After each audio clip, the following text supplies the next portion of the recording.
Saludos eleves de la primera año secundaria como انت الليفو. اهلا بكم كل طلابي في اولى ثانوي. بعد ما شرحنا الدرس الاول والدرس الثاني في انتي الوحدة الاولى، النهاردة هناخد ليسون تغوا درس 3 في الوحدة الاولى، وهو بعنوان بغلي دي كاركتير، يعني تحدث عن الشخصية. هنبدأ بالكلمات الجديدة. لو انت معاك كتاب برافو ممكن تتابع معانا صفحة 82. هنلاقي أول حاجة نوم ماسكولا، الأسماء المذكر، نخلي بالنا من نطق الكلمات.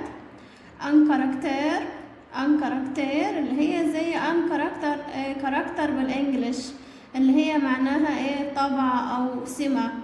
يبقى هنا بالفرنساوي ايه؟ ان كاركتير يعني سمة شخصية أو طبع، يعني صفة. انيمال، ميل كلهم معناهم البريد الإلكتروني. ليدسا الرسم. ان تابلو جدول أو لوحة أو سبورة. ان تابلو. ان ديفو عيب أو خطأ. ديجيمو يعني هنا توأم مذكر. ليبغينو اسم الشخص. انكارتيي الحي السكني. هناخد بعد كده نو فيمينان، خلي بالنا من نطق الكلمات. هنا الأسماء المؤنث. إن ميزو طبعا هنا إن ميزو معناها منزل. هنقولك هنا الاس دي اتحولت لزد. ليه؟ لأن هي جت هنا بين حرفين متحركين فتحولت لزد، بتتنطق زد. دي قاعدة من قاعدة الصوتيات في اللغة الفرنسية. يبقى نقولها تاني. إن ميزو منزل. إن ليست قائمة، زي ليست بالانجلش بس هنا بنقول إن ليست قائمة. إن ديفيرانس فرق أو اختلاف. إن فامي المقطع ده خلي بالك من قواعد الصوتيات اللي احنا بنقولها. إن فامي بيتنطق أي، فبنقول عائلة يعني إن فامي. إن اكتيفيتي نشاط. إن بلاج شاطئ. إن كاليتي ميزة. دي جمل توأم بس دول مؤنث. ديزافير أغراض أو أشياء. لو معاك كتب، معاك كراريس، أقلام، كلها بنسميها ديزافير أشياء. بعد كده هناخد لفيرب الأفعال. ديكرير يصف. اتر يكون، احنا خدناها قبل كده. أدوري يعشق. أدوري الفعل ده هيستمر معانا لغاية سنة تالتة، هو واتر وديكرير نخلي بالنا منهم. أدوري فعل مهم جدا. إتيليزي يستخدم. دوني يعطي. كومبراندر يفهم. أنتاندر يسمع. إيدي يساعد. مانجي يأكل. رانجي يرتب. إتيدي يذاكر. بغلي يتكلم. هناخد بعد كده اكسبرسيون هنلاقيها عندنا في الدرس كتير. مم نفس أو ذات الشيء بنفسه. لو غست دي لا كلاس يعني باقي الفصل. بلا طبعا دي صرصرة بدون هدف، كلام رغي يعني. بارتو في كل مكان. بي كلمة صغيرة لكن بتنفعنا بعد كده في أسئلة الوثيقة، نخلي بالنا منها. بي يعني قليلا. بو جميل. عند المقطع ده كله بيتنطق او. يبقى بو جميل. avec avec مع أو بي. كم مثل les autres اللي هما الآخرين. beaucoup كثيرا. جايب لنا كلمة بلا تاني، ده اسم مفرد مذكر لا يجمع، بنقول عليه بافارداغ اللي هو صرصرة أو كلام ليس له قيمة. صفحة 83 هناخد لكاركتير الصفات الشخصية أو السمات دي، خلي بالنا نكتب عليها، مهم جدا جدا جدا، ونحط تحت كلمة جدا دي 100 خط. دي هتمشي معانا سنة أولى، سنة تانية، سنة تالتة، هنلاقيها في كل امتحان، في كل مرحلة، في كل درس، فدي لازم نحفظها كده من البداية عشان نستريح. نبدأ بأول صفة تيميد خجول، الشخص اللي هو قاعد لوحده ده مكسوف يكلم حد، فبنقول عليه ان هو تيميد. سوسيابل عكسه بقى، سوسيابل اجتماعي، سوسيابل. سيرفيابل خدوم. رومانتيك رومانسي. سمباتيك اختصار بتاعها سمبا لطيف أو رقيق. فانتاستيك رائع. جروتسك مضحك. مانيفيك رائع. ريديكيل مثير للسخرية. باسيان اللي هو معناه صبور، عكسها بقى امباسيانت هنا لو حطينا لها الايه بقت مؤنث هتبقى امباسيان، لكن لو نطقناها من غير الايه هتبقى امباسيان. طبعا ده تأنيث الصفات هناخده في الدرس اللي جاي على طول. يبقى عندي باسيان صبور، امباسيانت غير صبور. انتليجان ذكي. انترسا شيق أو مسلي.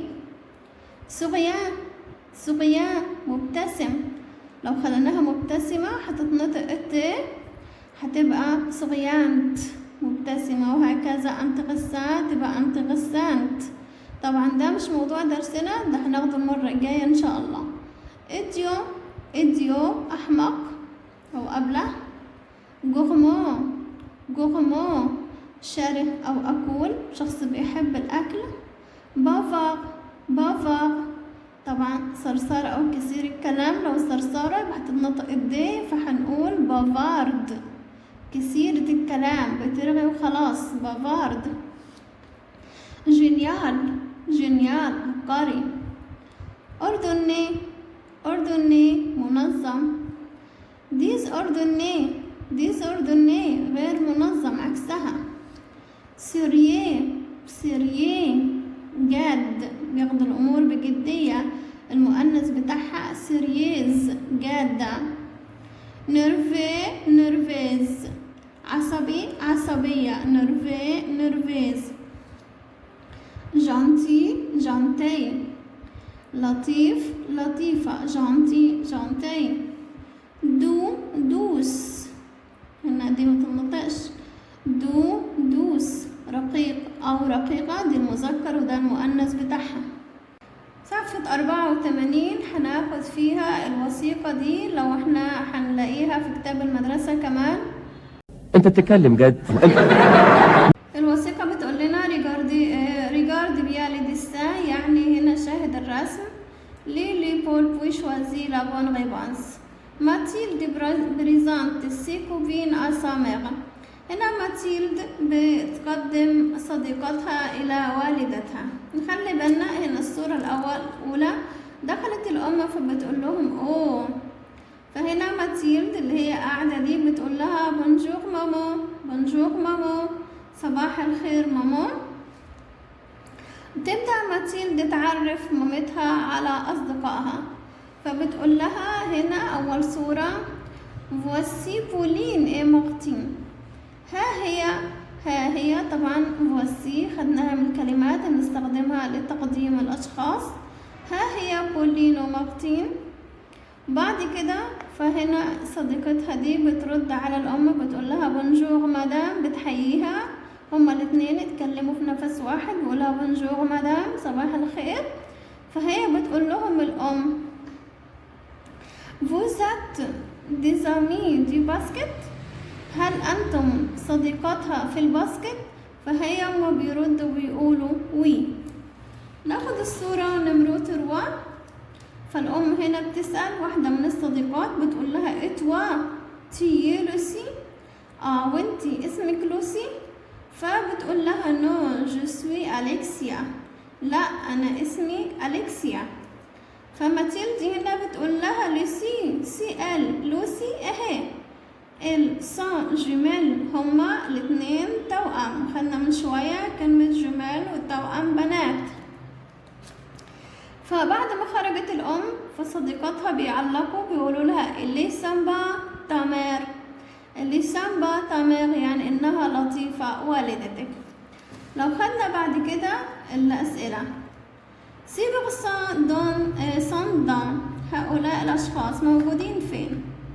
فأن سينما في السينما، ولا إن كلاس في الفصل، ولا إن ميزو في المنزل، ولا أن كلوب في النادي. طبعا هنا عرفنا إن هم موجودين في المنزل بتاع ماتيلد. لوسي إي أليكسيا سون، لوسي وأليكسيا هما جمال توأم، كاميرات صديقات، فوازين جارات، سيبر كوبين صديقات النت. طبعا احنا عرفنا ان لوسي وأليكسيا طبعا توأم. مارتين إلى كوبين دي ماتيلد. هنا مارتين هي صديقة ماتيلد في ايه؟ طبعا صديقتها في الباسكت زي ما هم قالوا في القطعة فوق. ماتيلد ساميرا، ماتيلد هنا براند كونجودي استأذنت من مامتها. ريميرسي شكرتها. بريزانت قدمتها، ولا سالي حيتها.